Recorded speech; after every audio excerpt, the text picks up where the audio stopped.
This poker table I made out of pallet boards. When I glued the pallet boards down, I took sand and I filled all the cracks and beat it with a wooden mallet.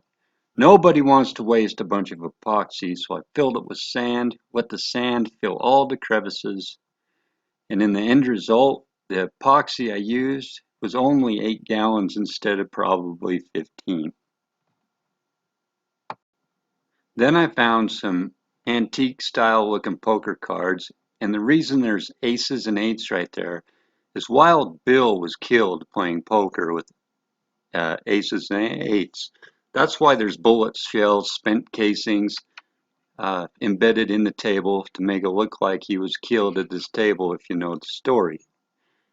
In the end result, I put a felt on top and I installed magnets in the bottom of the felt so the top would be removable for other purposes than just playing poker.